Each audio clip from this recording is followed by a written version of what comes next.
Hey guys, welcome back to the channel. तो आज की इस वीडियो में हम देख रहे होंगे कि अगर अभी आप क्लास 12th के अंदर में हो और आने वाले समय में आपका बोर्ड एग्जाम है या फिर आप कोई भी एंट्रांस एग्जाम देने वाले हो जैसे कि CUET, तो ये वीडियो आपके लिए काफ़ी इंपॉर्टेंट होने वाली है। इस वीडियो में हम डिस्कस करने वाले हैं कि वो आपकी कौन सी स्ट्रैटेजीज होनी चाहिए खास करके केमिस्ट्री के लिए, जिससे कि आप 95% या उससे भी अबव स्कोर कर पाओ। मेरे वो कौन से पर्सनल स्ट्रैटेजीज थे जिसकी वजह से मेरे खुद के बोर्ड में 95 मार्क्स थे और आप कैसे स्कोर कर सकते हो, वीडियो के अंत तक बने रहे। तो सबसे पहले हम शुरुआत करते हैं एक क्वेश्चन के साथ कि आपको 95% स्कोर ही क्यों करना है। अगर आपके पास कोई जवाब है तो कमेंट सेक्शन में जरूर लिख देना। तो आई होप कि आप लोगों ने अपना जवाब पुट कर दिया हो। बहुत सारे बच्चों के डिफरेंट आंसर्स होंगे, जैसे कि भैया एक अच्छे कॉलेज में एडमिशन लेने के लिए, या फिर सोसाइटी के लिए, पेरेंट्स के लिए, अपने दोस्तों के लिए, या फिर खुद के लिए। चलो, जो भी आपका जवाब है वो सब सही है। तो स्टार्ट करते हैं। केमिस्ट्री के लिए केवल और केवल आपको एक ही बुक पे फोकस करना है, वो है आपका एनसीईआरटी। एनसीईआरटी से बाहर आपका एक भी क्वेश्चन नहीं आने वाला है। अगर कोई भी क्वेश्चन आता भी है, या तो अगर कोई क्वेश्चन आते भी एनसीईआरटी से बाहर, तो या तो उनका केवल वैल्यू चेंज किया हो गया होगा या फिर डिट्टो एनसीईआरटी के कंसेप्ट से वो रिलेटेड होगा। तो इसलिए बहुत इंपॉर्टेंट हो जाती है कि आप अपने कंसेप्ट को मजबूत करो, जो कि ना केवल आपके बोर्ड एग्जाम में बल्कि आने वाला जो भी आपका एग्जाम होने वाला जैसे कि CUET, तो उसमें भी आपकी स्कोर को बूस्ट करने में वो मदद कर पाए। फिर आपको उसके लिए अलग से ना पढ़ना पड़े। अगर आपका कोई भी एंट्रांस एग्जाम बोर्ड के लेवल का है तो आपको उसके लिए सेपरेटली ना पढ़ना पड़े। आप इस तरीके से खुद को प्रिपेयर कर लो सो दैट आप वहाँ पे इजीली स्कोर कर पाओ। तो हम बात करेंगे डिफरेंट पार्ट्स की, ऑर्गेनिक केमिस्ट्री, फिजिकल केमिस्ट्री और इनऑर्गेनिक केमिस्ट्री। तो ऑर्गेनिक केमिस्ट्री के लिए जो इंपॉर्टेंट हो जाती हैं वो है आपकी एनसीईआरटी के जितने भी नेम रिएक्शंस हैं, कन्वर्जेंस। अब बच्चों के बहुत सारे डाउट आते हैं कि भैया कन्वर्जेंस तो हो नहीं पाते, तो क्या करें। आप लोगों के मन में बहुत डाउट होगा कि भैया कन्वर्जेंस तो हमसे होते नहीं है। डोंट वरी, सबके साथ होता है। इनफैक्ट मेरे साथ भी हुआ और बहुत सारे बच्चों के साथ होता है कि उनसे कन्वर्जेंस नहीं हो पाती। बट इसका एक ही सॉल्यूशन है, वो है प्रैक्टिस। आप जितना ज़्यादा क्वेश्चंस को प्रैक्टिस करोगे, चाहे वो एनसीईआरटी का इंटेक्स्ट क्वेश्चन हो, चाहे वो एट द एंड एक्सरसाइज का क्वेश्चन हो, अगर आपने हर एक क्वेश्चन को अच्छे से प्रिपेयर करा हुआ है तो आप मेरी बात मानो कि अगर वो एग्जाम में डायरेक्ट आ रहा है या फिर उससे रिलेटेड आ रहा है तो आप कर ले जाओगे। लेकिन वहीं पे जाके आपसे वो क्वेश्चन नहीं हो पाएगा अगर आपने उसको पहले से नहीं करा। तो ऑर्गेनिक केमिस्ट्री के लिए एक ही सलाह है कि एनसीईआरटी में जितने भी सवाल है या फिर जितने भी नेम रिएक्शंस, कन्वर्जेंस, रिएजेंट्स, ये सारे आपको याद होने चाहिए, तभी जाके आप कोई भी रिएक्शन कर पाओगे या फिर कोई भी क्वेश्चन आप सॉल्व कर पाओगे। इनऑर्गेनिक की बात करें तो इनऑर्गेनिक में सबसे इंपॉर्टेंट जो हो जाती है वो होते हैं आपके एक्सेप्शंस। उसके लिए कोई सॉल्यूशन नहीं है, आपको उनको याद करना ही पड़ेगा, चाहे आप कॉन्सेप्ट के थ्रू याद करो या फिर कैसे भी करके उनको याद करो, उसका कोई भी सॉल्यूशन नहीं है।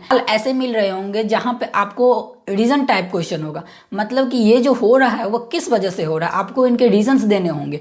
इसलिए वो रीजंस डायरेक्ट वे होती हैं, चाहे वो डीडी ट्रांजिशन हो, चाहे वो लेंथ एंड कॉन्ट्रैक्शन हो, तो ये आपके लिए इंपॉर्टेंट हो जाती है। अब बात करते हैं फिजिकल केमिस्ट्री के लिए। तो फिजिकल केमिस्ट्री में जो आपको ध्यान देना है वो है आपके न्यूमेरिकल्स। जैसे कि इलेक्ट्रोकेमिस्ट्री की बात करें तो वहाँ पे नस्ट इक्वेशन एक ऐसा फेवरेट टॉपिक है एग्जामिनर का, जहाँ से हर एक साल क्वेश्चन एक न्यूमेरिकल के फॉर्म में आता ही आता है, चाहे वो 3 मार्कर हो चाहे वो 5 मार्कर हो।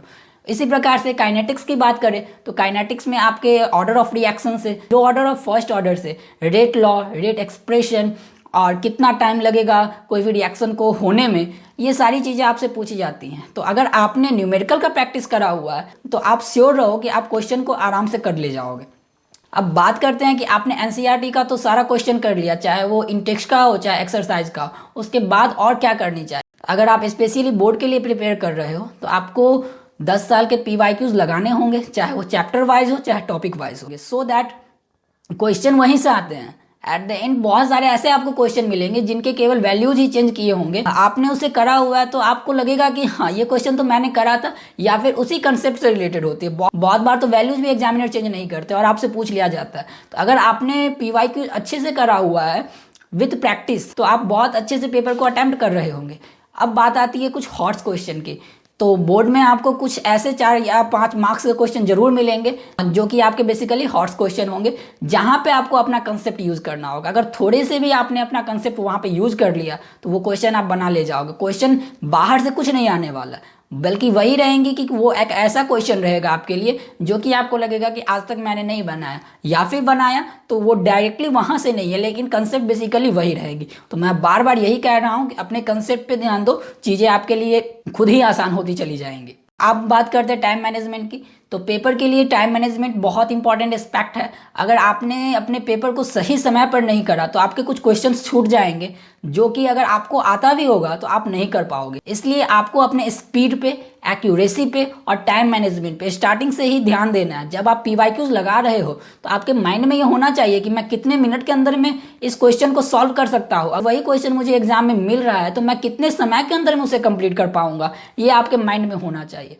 अब लास्ट में बात करते हैं कि सैम्पल पेपर्स। तो जब आपके एग्जाम से 1 महीने या फिर अगर आपने सारा सिलेबाई कंप्लीट कर लिया, क्वेश्चंस लगा लिए एनसीईआरटी के, इन टेक्स्ट, आउटर टेक्स्ट, पीवाईक्यूज लगा लिए, तो अब बचता है आपका केवल सैम्पल पेपर। भैया कितने सैम्पल पेपर लगाने चाहिए? तो मिनिमम आप बोर्ड से पहले 3 सैम्पल पेपर और मैक्सिमम आप जितना लगा सको उतना सैम्पल पेपर। टाइम के मैनेजमेंट के साथ खुद को देख, मेरा पेपर 3 घंटे का है तो मैं पेपर को 15 मिनट पहले फिनिश कर रहा हूँगा। अब बात करते हैं कि भैया इतनी सारी चीजें आपने तो बता दी, हमारी कुछ मदद कर सकते हो? तो जी हाँ, मैं आपको अपने पर्सनल नोट्स पीवाईक्यूज के साथ प्रोवाइड करवा सकता हूँ, जहां पे खास करके ऑर्गेनिक के लिए, तो ऑर्गेनिक में सारी चीजें आपकी हैंड रिटन है। तो हैंड रिटन ऑर्गेनिक के लिए बहुत इंपॉर्टेंट हो जाती है, क्योंकि वहां पे आपको प्रैक्टिस करना पड़ता है। जब तक आप रिएक्शन का खुद से प्रैक्टिस नहीं करोगे तब से आपके ऑर्गेनिक के क्वेश्चन नहीं बनेंगे। अगर बाय द वे आप कुछ क्वेश्चन को रट्टा मार भी लिए, फिर भी अगर बोर्ड में या फिर कोई एग्जाम में अगर क्वेश्चन आ भी गया ना तो आप नहीं लगा पाओगे, क्योंकि आप स्टेप्स में गलतियां जरूर करोगे और वहां पे आपके मार्क्स कट रहे होंगे। इसलिए मेक श्योर कि आप जितने भी ऑर्गेनिक के रिएक्शन है उसको कम से कम 2 बार 3 बार प्रैक्टिस बिल्कुल कर लो एग्जाम से पहले, सो दैट आपको प्रॉब्लम ना हो रही हो। तो नोट्स में मैंने क्या इंक्लूड करा हुआ है? तो नोट्स में बेसिकली मैंने बेसिक पॉइंट्स पे ध्यान दिया हुआ है, जैसे कि टीचर्स ने क्या क्लास में बोला। बहुत बार ऐसी चीज़ें होती हैं जब हम पढ़ रहे होते हैं तो अचानक से हमारे पास कोई टर्म आता है, लेकिन हमें नहीं पता होता कि उसका मतलब क्या होता है, या फिर हम कंफ्यूज हो जाते हैं।